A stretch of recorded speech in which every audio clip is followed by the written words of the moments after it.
हाँ शुरू कर दिया, ठीक है। अब दूसरा सूत्र आ गया, सिद्धांत कौमुदी इसकी खोल के रखना है कि नहीं, क्योंकि यहाँ क्या बातें हैं इस सिद्धांत कौमुदी से ही तो पता चलेगा। 410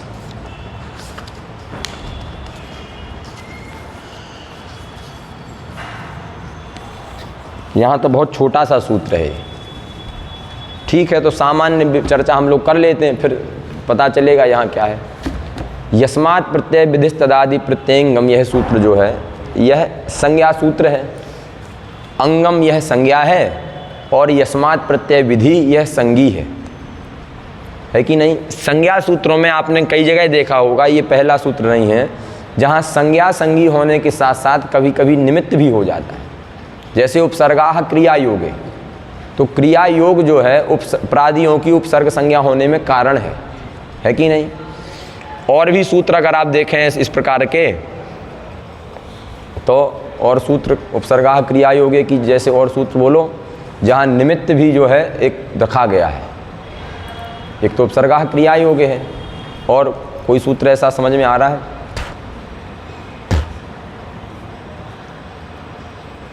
और कोई ऐसा सूत्र समझ में नहीं आ रहा है? और भी सूत्र हैं, अभी स्मरण नहीं आ रहे हैं, पर एक सूत्र तो हम लोगों को आ गया। ऐसे ही ये सूत्र भी जो है, इसमें अंग संज्ञा का जो संज्ञी है उसके साथ साथ एक निमित्त भूत पद भी दिया गया है। प्रत्यय यह जो है यह अंग संज्ञा के होने में कारण है, निमित्त है। तो यस्मात् प्रत्यय विधि तद अंगम प्रत्यय परतः, प्रत्यय पर में होने पर जिससे प्रत्यय विधि हुई हो उसकी क्या होती है? अंग संज्ञा होती है। अब दो प्रत्यय आ गए, प्रत्यय विधि ये भी प्रत्यय, इसमें भी प्रत्यय आया, और प्रत्यय परतः ये भी प्रत्यय आया है कि नहीं। इसीलिए जब दो प्रत्यय पद आ गए तो दोनों प्रत्यय से अलग अलग प्रत्यय लें या दोनों प्रत्यय से एक ही प्रत्यय लें, तो सामान्य सिद्धांत तो यही है, स्वाभाविक रूप से जो सिद्धांत प्रतीत होगा वो यही होगा कि प्रत्यय यस्मात् प्रत्यय विधि से जो प्रत्यय लिया गया है प्रत्यय परता से भी वही प्रत्यय लिया जाएगा, क्योंकि दोनों प्रत्ययों के अलग अलग प्रत्यय लेने में कोई प्रमाण भी नहीं है और प्रत्युत लक्ष्यों में दोष भी आएगा। किसी भी प्रत्यय के परे रहते यस्मात् प्रत्यय विधि की अंग संज्ञा अगर करने लगेंगे तो ईयान प्रयोग बनाते हैं, है कि नहीं। ईयान प्रयोग बनाते हैं। ईयान में इदम शब्द से जो है इस प्रत्यय, इदम शब्द से वतुप प्रत्यय हुआ और वतुप के वकार घकार इत्यादि करके प्रत्यय मात्र का जो है अंश बचेगा ईयान। इसके आगे अगर हम लोगों ने लगा दिया राजा ईयान, लगा दिया राजा आगे, तो राजा पूरे की अंग संज्ञा, यद्यपि राजा अंग तो है ही है, लेकिन ईयान प्रत्यय निरूपित अंगत तो राजा में नहीं है। सुप्रत्यय निरूपित अंगत तो राजन में है, लेकिन ईयान प्रत्यय निरूपित अंगत तो राजा में नहीं है। लेकिन अन्य प्रत्यय के परे रहते अलग अलग प्रत्यय होगा, तो यस्मात् राजन शब्दात् सुप्रत्यय विधि तस्य राजन शब्द से अंग संज्ञा भवति। प्रत्यय मतलब ईयान प्रत्यय परे, है कि नहीं। इसीलिए अन्य प्रत्यय को विधि, अन्य प्रकृति से प्रत्यय विधि, जिस प्रकृति से प्रत्यय विधि हो रही है और प्रत्यय पर में रहते कोई अन्य प्रत्यय अगर ले लिया जाता है, इस प्रकार की व्यवस्था अगर लागू करते हैं तो प्रयोगों में व्यवस्था बिगड़ेगी। इसीलिए जो जिस प्रकृति से प्रत्यय का विधान हुआ हो तत्से कौन लिया जाएगा? यत् तदोह नित्य संबंध। तो यम उद्देश्य प्रत्ययो भेतः, यस्मात् प्रत्यय विधि मतलब क्या है? यम उद्देश्य प्रत्ययो भेतः तत् अंग संज्ञकम भवति। यत् से कौन लिया गया? प्रकृति। तो तत् से कौन लिया जाएगा? प्रकृति, है कि नहीं। जिससे प्रत्यय का विधान है उसकी अर्थात उस प्रकृति भाग की क्या होती है? अंग संज्ञा होती है। समझ में बात आई कि नहीं। और कब होती है? उस प्रत्यय के परे रहने पर। अगर प्रत्यय पर में नहीं है तब उसकी अंग संज्ञा नहीं है। प्रत्यय को पर में मानना यह एक प्रकार से प्रत्यय के पर में रहने के लिए नहीं किया गया है, अपितु तदादि पद जो लिखा गया यस्मात् प्रत्यय विधि तदादि, तदादि को भी छोड़ दिया था। तो जिससे प्रत्यय विधि हुई है तदादि में तत्पद से कौन लिया जाएगा? प्रकृति। और आदि, तो तदादि का मतलब क्या हो जाएगा? प्रकृत्यादि। उस प्रकृत्यादि समुदाय की क्या होगी? अंग संज्ञा। तो प्रकृत्यादि समुदाय में प्रकृति है आदि में, जिसके ऐसे समुदाय में कदाचित वह प्रत्यय भी ना आने लग जाए, जैसे भू शप ती है कि नहीं, तो किससे प्रत्यय विधि हुई है? भू से तिप प्रत्यय विधि हुई है। यस्मात् भू शब्दात् तिप प्रत्यय विधि तत् भू शब्द आदिर यस्य समुदायस्य असौ तदादि समुदाय। तो तदादि पद से क्या लिया जाए? भू आ, यह भी तदादि है, इस समुदाय के आदि में भी भू है, और भू आती इस पूरे समुदाय के आदि में भी भू है। तो कदाचित भू आती यह पूरा प्रत्यय विशिष्ट समुदाय, इसलिए लिखा है प्रत्यय विशिष्टस्य ततोप्यधिकस्य मा भू तदर्थम सूत्रे प्रत्यय पदम। सिद्धांत कौमुदी मूल में लिखा है। लगा कि नहीं लगा? अगर भू आती इस पूरे समुदाय की अंग संज्ञा होने लग जाएगी तब तो फिर कैसे व्यवस्था बनेगी? इसीलिए, क्योंकि अब क्या करना है? अदंत अंग को गुण करना है। अतो दीर्घो, यहीं भवामी में अदंत अंग से दीर्घा स्यात् यादव सार्वधातु के। तो अदंत अंग तो है नहीं, क्यों? अंग संज्ञा तो मिप तक जा रही है। जो अदंत है भू आ, वह अंग नहीं है, क्यों? अंग संज्ञा तो आपने तदादि पद से प्रत्यय विशिष्ट की कर दी। इसीलिए प्रत्यय को रख दिया कि जिससे तदादि से जितना समुदाय लेना है उस समुदाय को प्रत्यय के पहले पहले तक ही ले सकते हैं। अब जो प्रत्यय है वह तदादि की कोटि में नहीं आएगा, क्योंकि वह निमित्त कोटि में है। समझ में बात आई? तो जो निमित्त होता है वो उद्देश्य की कोटि में कभी नहीं आता है। तदादि यहाँ पर उद्देश्य है। यस्मात् प्रत्यय विधि तदादि, यह पूरा उद्देश्य है। अंगम यह विधेय है और प्रत्यय यह निमित्त है। तो निमित्त का उपादान करने के कारण अब जो है वह तदादि की श्रेणी में यह कभी नहीं आएगा। लगा कि नहीं? और जब नहीं आएगा तो भू आ इतने समुदाय को ही तदादि पद से ले सकते हैं, भू आप में इस पूरे समुदाय को तदादि पद से कभी नहीं ले सकते हैं। इसीलिए प्रत्यय इत्याकारक सप्तम्यंत पद का उपादान करना पड़ा। तदादि पद का उपादान नहीं करेंगे तो जिससे प्रत्यय विधि होगी उसी की अंग संज्ञा होगी। प्रत्यय विधि किससे हुई है? भू की हुई है, तो भू की ही अंग संज्ञा होगी। भू शप अर्थात भव, इस अदंत भव की अंग संज्ञा कभी नहीं हो पाएगी। भाई शप प्रत्यय भी भू से हुआ है और ती प्रत्यय भी भू से हुआ है, तो भू आ इस पूरे समुदाय की अंग संज्ञा नहीं हो पाएगी। तो कभी भी भवामी में जो अदंत भव है वह अंग नहीं है। अंग किस में रहेगा? वकारांत में अंगत तो रहेगा, क्यों? भू को ही गुण हुआ, उसी को अब आदेश हुआ, तो अंगत तो जो है वकारांत में रहेगा, पर वह अदंत नहीं है। और जो अदंत है उसमें अंगत तो नहीं रहेगा, तो कभी भी भवामी में अतो दीर्घ यहीं से दीर्घ नहीं हो पाएगा। इसीलिए जो है उसके लिए भी तदादि का ग्रहण करना पड़ेगा, है कि नहीं? और क्या विश्लेषण है? सिद्धांत कौमुदी बाँच लो एक बार तो संक्षिप्त में हो जाएगा।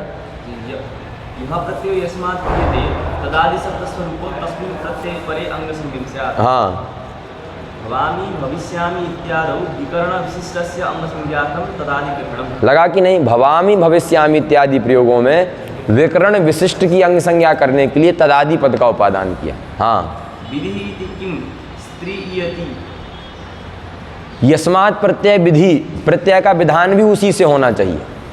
विधि का मतलब यस्मात् प्रत्यय विधि से तात्पर्य है कि नहीं? जिससे यस्मात् प्रत्यय केवल इतना कह दें तो फिर अर्थ क्या होगा? जिससे प्रत्यय पर में होगा। अगर देखो ध्यान देना, कभी हमने पहले बताया, वही स्मरण आया अभी, जब विधि पद का उपादान नहीं करेंगे तो सूत्रार्थ बनेगा यस्मात् प्रत्यय परः, क्योंकि प्रत्यय पर में होता है। विधि का मतलब यस्मात् प्रत्यय विहितः, लेकिन जब विहिता नहीं रहेगा, विधि नहीं रहेगा, तो क्या हो जाएगा? परः। जिससे प्रत्यय पर में होता है तदादि की क्या होती है? अंग संज्ञा। तो जिससे प्रत्यय पर में है स्त्री इयति, इयति में इयत शब्द है कि नहीं? इयान बनाओ, पुल्लिंग में इयत बनता है पहले, इयत से फिर क्या बनता है? इयान बनता है। तो पुल्लिंग में इयान बनेगा और स्त्री में, स्त्रीलिंग में इयति बनेगा, है कि नहीं?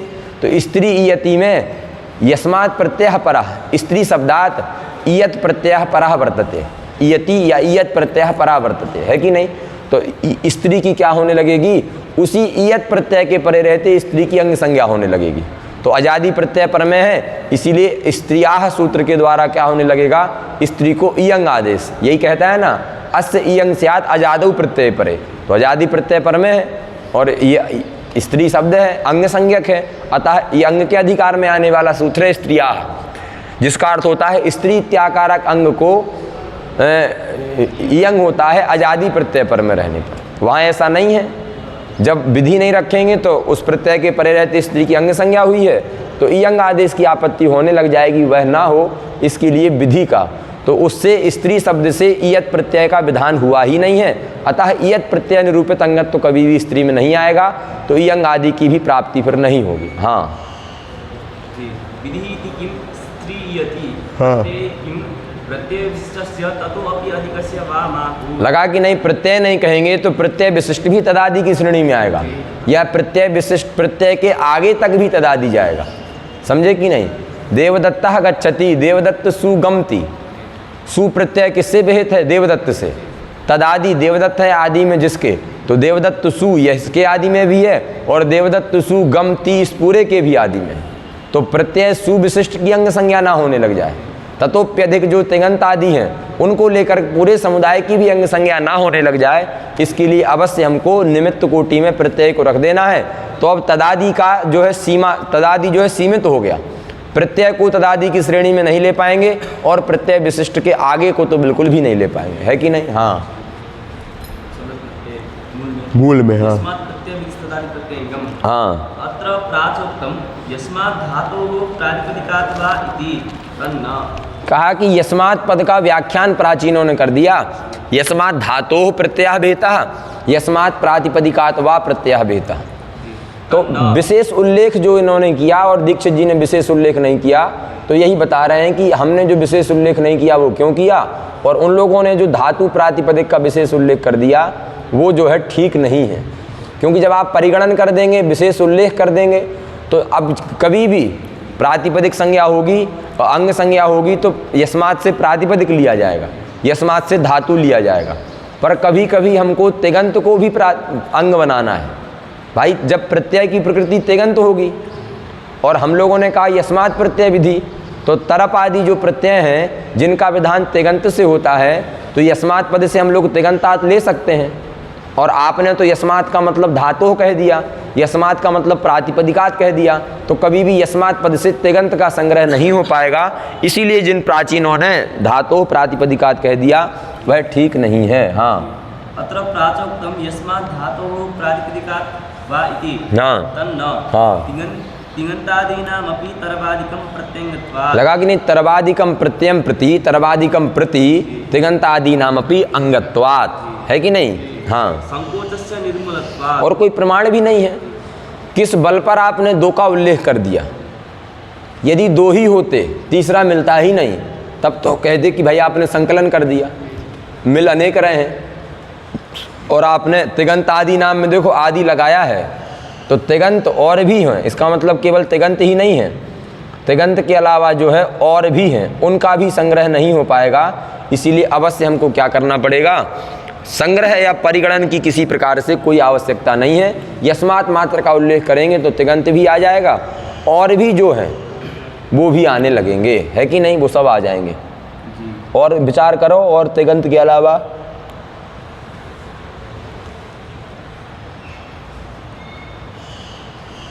देखो, अच्छा राजपुरुष तो प्रातिपदिक की श्रेणी में आ जाएगा, तो समास जो होंगे परम राजा इत्यादि वो तो प्रातिपदिक की श्रेणी में आ जाएगा, है कि नहीं? अव्यय भी प्रातिपदिक तो है ही है, प्रातिपदिक संज्ञा तो उसी विभक्ति को लेकर के तो अंग संज्ञा करनी है कि नहीं? अव्यय से,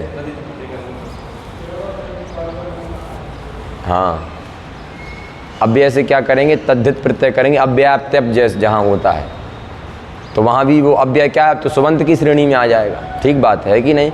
तो उसका भी संग्रह नहीं हो पाएगा। लिखा नहीं है आदि पद से क्या लेना है, पर एक मिल गया, उसी से काम चल गया। हाँ संकोचस्य निर्मूलत्वात्। आमुष्यायण इत्यादौ वृद्ध्यभावापत्तिस्स। कहा कि आमुष्यायणः इत्यादि प्रयोग में वृद्धि के अभाव की आपत्ति ही होगी। क्यों? आगे लिख रहे हैं, नहीं प्रातिपदिकादयं तदितः सुबन्तादिति, है कि नहीं? यह तद्धित किससे हुआ है? अमुष्य से हुआ है।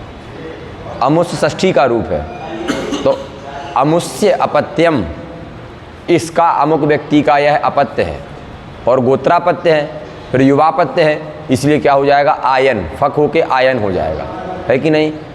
तो क्या बनेगा? अदस शब्द है, अदस शब्द से क्या हो जाएगा? पहले सामान्य प्रत्यय करना पड़ेगा, तब तो फिर युवापत्य होगा, क्योंकि गोत्र प्रत्यांत से ही युवापत्य होता है।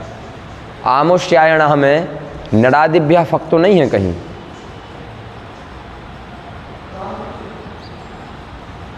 सब टीकाकार यहाँ मौन क्यों हो गए भाई?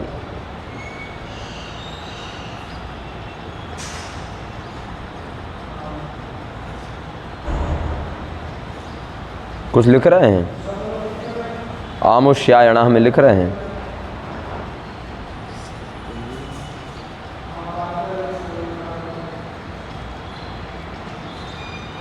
नहीं लिख रहे हैं। आमुष्यायण ये प्रयोग बनाना है। अदस शब्द है, अदस शब्द से षष्ठी का रूप अमुष्य है कि नहीं? अमुष्य बनता है ना, और उधर आयन है, आदि अच को वृद्धि करेंगे, आमुष्य आयन। और तद्धित का अगर आलोक कर दें हम, है कि नहीं? तद्धित का आलोक करने शुभ विभक्ति का आलोक कर दें, अगर जो सुपोधातु प्रातिपदिक के उस लुक प्राप्त है उसका अगर आलोक कर दें तभी आमुष्य बनेगा, है कि नहीं? आगे आमुष्य है, आयन है, ये जो है इसी प्रकार का है। देखो यहाँ युवापत्य वाली चर्चा नहीं, जैसे अभी आपने कल पढ़ा ना कि शकट शब्द से सीधा गोत्रापत्य में ही फक होता है। शकटस्य गोत्रापत्यम शाकटायन, है कि नहीं? नडादिभ्या फक। इसी में हमको विचार करना होगा कि अदस शब्द की षष्ठी में ले जा करके सीधा फक प्रत्यय हुआ है और विभक्ति का क्या हुआ है? अलुक हुआ है। तो अलुक होने के कारण आदियच को वृद्धि होगी तो बन जाएगा आमुष्य आयन। आदियच को वृद्धि करने वाला सूत्र कहता है इति नीति च तद्धिते परे, है कि नहीं? अचाम आदे रचो, तो अंगावयव अंग का अधिकार है। अंग संबंधी अचों में जो आदियच, अब ये अमुष्य जो है ये अंग ही नहीं कहलाएगा। क्यों? यस्मात् से क्या लेना है? प्रातिपदिक लेना है या जो है धातु लेना है। अमुष्य ना तो प्रातिपदिक है ना ही धातु, ये तो सुबंत है, इसीलिए इसका भी संग्रह नहीं हो पाएगा। तो जब अंग नहीं होगा तो तद्धितेषु चामादेश से कभी भी आदियच को वृद्धि भी नहीं होगी, तो जो है आमुष्यायण प्रयोग नहीं बन पाएगा। लगा कि नहीं लगा? हाँ, आमुष्यायण इत्यादि बुद्ध भावापत्तेस्स हाँ, नहीं प्रातिपदिकादयं तद्धितः किंतु सुबन्तादिति। लगा कि नहीं? देखो, नहीं प्रातिपदिकादयं तद्धिता, ये लिखने का मतलब ही है। हजारों बार जब पीछे आ चुका है कि तद्धित प्रातिपदिक से नहीं आता है तो अलग से क्यों लिखना पड़ गया? तो सुबंता तद्धिता बोलने पर भी बाद में बसता तो प्रातिपदिक ही है कि नहीं? आपने औपगवा से अण किया, लेकिन बाद में तो उपगु से ही अण बचा कि नहीं बचा? ये दूसरी बात लिख रहा है कि ये तद्धित तो प्रातिपदिक से कभी नहीं आता। यद्यपि कोई तद्धित प्रातिपदिक से नहीं आता है, पर देखा जाए, विचार किया जाए तो अंत में प्रातिपदिक से ही तद्धित बचता है। लेकिन ये तद्धित तो कैसा है? ये सुबंत से ही बना रहता है। जब सुबंत से ही बना रहता है तो फिर इसमें यस्मात् धातु यस्मात् प्रातिपदिकात की श्रेणी में नहीं आएगा, है कि नहीं? हाँ, आमुष्यायण इत्यादि बुद्ध भावापत्तेस्स नहीं प्रातिपदिकात् अयं तद्धितः किंतु सुबन्तादिति। हाँ, अंगत्वादिति तद अनंगीकारे ही अपाचितराम इत्यादि चिणो लुगापादानादि भाष्य पर लुगापादानादि पर भाष्य विरोधा। क्या लिख दिया? देखो, प्रत्यंगत्वात् तन्ना, क्यों? तिगंत्या तिगंतादि नाम अपि तरवादिकम प्रत्यंगत्वात्, तरवादी प्रत्यय के प्रति तिगंत अंग है। कहा यदि नहीं मानेंगे, हम कहेंगे आवश्यकता नहीं है, तरप प्रत्यय निरूपित अंगत्व व्यवहार तिगंत में मानने का कोई उपयोग नहीं है। तो बता रहे हैं कि यदि ऐसा नहीं मानेंगे कि तरप प्रत्यय निरूपित अंगत्व तिगंत में होता है, इसका अगर अनंगीकार करेंगे तद अनंगीकारे ही अपाची तराम, तिगंत है लुंग लकार का अपाची, बनेगा कि नहीं? अपाची, है कि नहीं? किस सूत्र से लुक हो जाएगा अपाची में?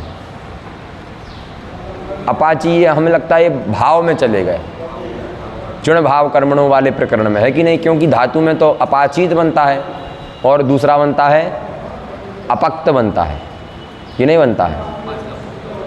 अपक्त ही तो बनता है, अपक्त अपक्षाताम, तो अपाचित और अपक्त बनता है, ये तो अपाची बना रहे हैं, इसका मतलब ये भाव कर्म प्रक्रिया में चले, है कि नहीं?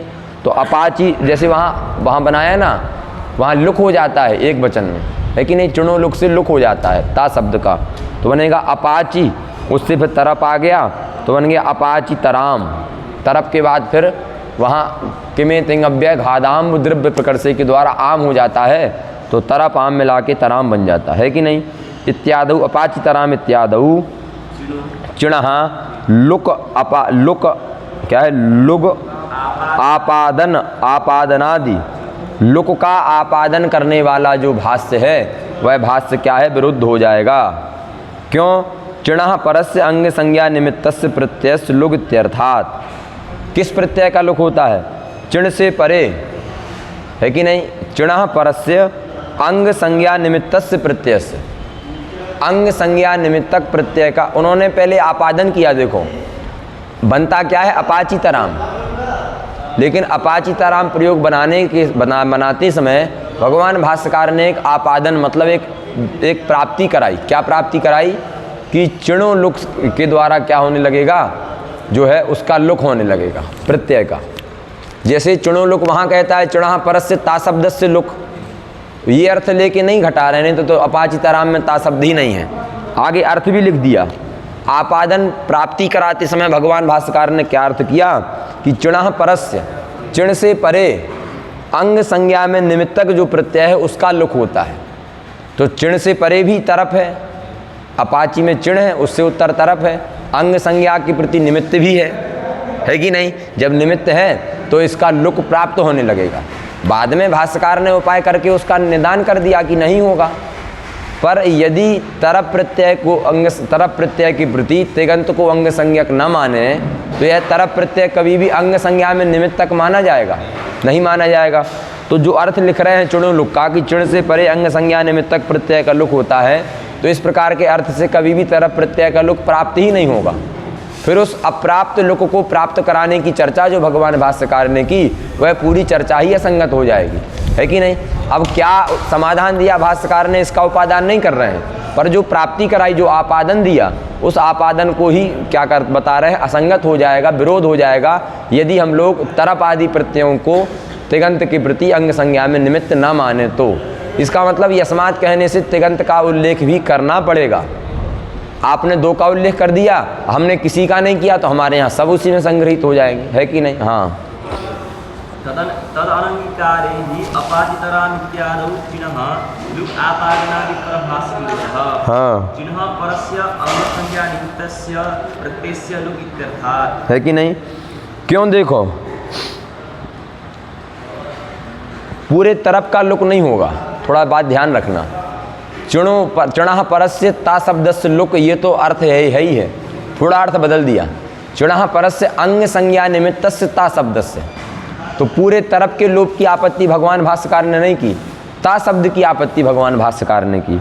क्योंकि भाव प्रकाश चिणो लुक में लिख रहे हैं तरपः ता शब्द स्थिति भाव, अर्थात जिस लुक की प्राप्ति भाष्यकार ने बताई वो पूरे तरफ की नहीं बताई, तरफ संबंधी ता शब्द, क्योंकि ता शब्द तो है ही है, लेकिन एक अर्थ विशेष लगा दिया अंग संज्ञा निमित्त से। नहीं मानेंगे तो विरोध स्पष्ट है कि नहीं? हाँ। चिन्ह परस्य अंग संज्ञा निमित्तस्य प्रत्ययस्य लुक इत्यर्थात्। हाँ। दिगर्थस्तु याथा कथाचम इत्यादौ याथा कथा च हस्ताभ्यां नितौ इत्यनेन वचनसामर्थ्येन निपात समुदायात् प्रत्ययिङ्गत्वात् अनापत्तौ वृत्त्यानापत्तेः इत्यर्थम्। देखो याथा कथाचम ये प्रयोग बनना है, कैसे बनेगा? तो लिख रहे हैं यथा कथाच हस्ताभ्याम ऋण यतौ। यथा कथाच से ऋण प्रत्यय होता है और हस्त शब्द से क्या होता है, यत प्रत्यय होता है। ये इत्यनेन वचन सामर्थ्य, यह जो है यथा कथाच से क्या कर देगा, ऋण कर देगा। तो यथा कथाच ऋण, ऋण में बचेगा आ, आदि को वृद्धि। याथा कथाच यस्य तिचा चा के आ का लोप करके ऋण का मिला दिया, याथा कथाच सु आया, सामान्य में नपुंसकलिंग में हम कर दिया तो बन गया याथा कथाचम, है कि नहीं? इत्यनेन वचन सामर्थ्येन, इस वचन के सामर्थ्य से इस सूत्र के द्वारा क्या किया गया, यथा कथाच से ऋण प्रत्यय का विधान किया गया। तो यथा कथाच से विधान करने वाला ऋण इत्याकारक जो वचन है, इस वचन के बल पर, वचन के सामर्थ्य से निपात समुदायात प्रत्यय, है कि नहीं? निपात समुदाय से प्रत्यय पर में होने पर अंगत्व की अनापत्ति होगी, और जब अंगत्व की अनापत्ति होगी तो वृद्धि की भी क्या होगी, अनापत्ति होगी। क्यों अंगत्व की अनापत्ति होगी? क्योंकि यथा कथाच जो है ये ना तो धातु है और ना ही ये प्रातिपदिक है। ये तो यथा कथा का निपातन एक शब्द है, इसलिए लिख रहे हैं निपात समुदायात निपात भी प्रातिपदिक के अंदर नहीं है।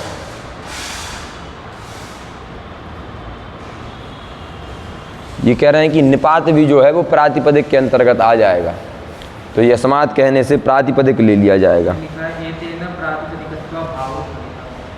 हाँ ठीक बात है, कहाँ लिखा?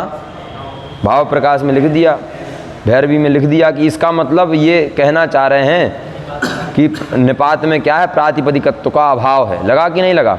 निपात समुदायात के आगे लिख दिया एक एतेन प्रातिपदिकत्वाभावो ध्वनितः।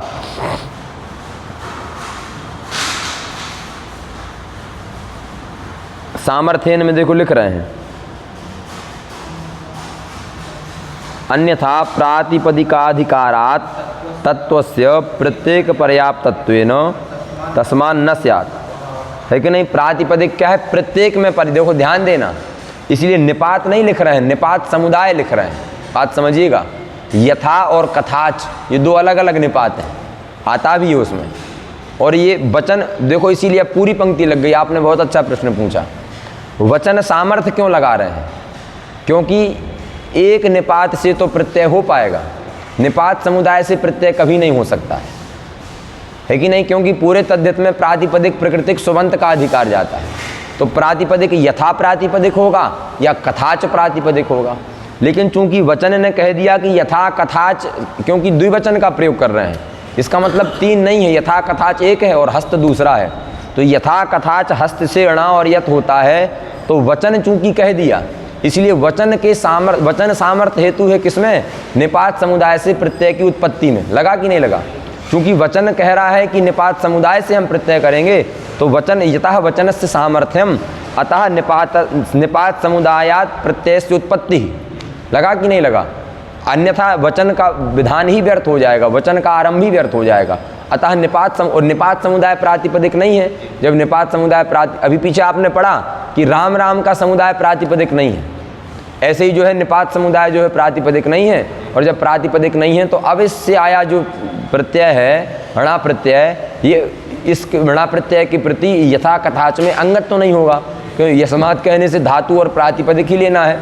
जब नहीं होगा तो आदि यश को वृद्धि नहीं हो पाएगी, और जब नहीं हो पाएगी तो यथा कथाचम नहीं बन पाएगा। लगा कि नहीं लगा? हाँ, यथा कथाचम इत्यादौ यथा कथाच हस्ताभ्यां ऋतौ इत्यनेन वचन सामर्थ्येन निपात समुदायात् प्रत्यये अंगत्वानापत्तौ वृद्ध्यनापत्ति। लगा कि नहीं? अंगत्व की अनापत्ति होगी तो वृद्धि की भी क्या होगी? अनापत्ति होगी। इत्यलम। देखो एक बात और भाव प्रकाश काल लिख रहे हैं, दिगर्थस्तु की पहले कह रहे हैं कि आमुष्यायणा में तो कदाचित काम बन जाएगा।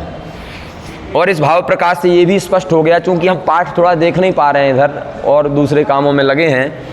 आमुष्यायणा में जो है अदस शब्द से षष्ठी का अलुक ही करना है। देखो भाव प्रकाशकार लिख रहे हैं दिगर्थस्तु के पहले, ननु आमुष्यायणा इत्यादौ अलुक एव वृद्धिरपि वार्तिकेनैव सिद्ध्यति। जैसे अलुक की सिद्धि, लुका भाव मतलब अलुक की सिद्धि वार्तिक से हो रही है, उसी वार्तिक से क्या है? वृद्धि की भी सिद्धि हो जाएगी।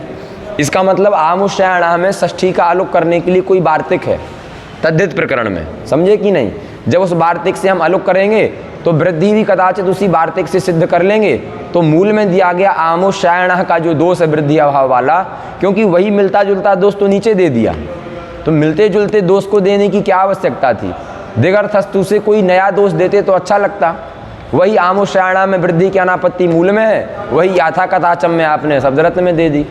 इसका मतलब भाव प्रकाशकार कह रहे हैं कि जिस वार्तिक से षष्ठी के अलुक की बात होती है, उसी वार्तिक से क्या हो जाएगा?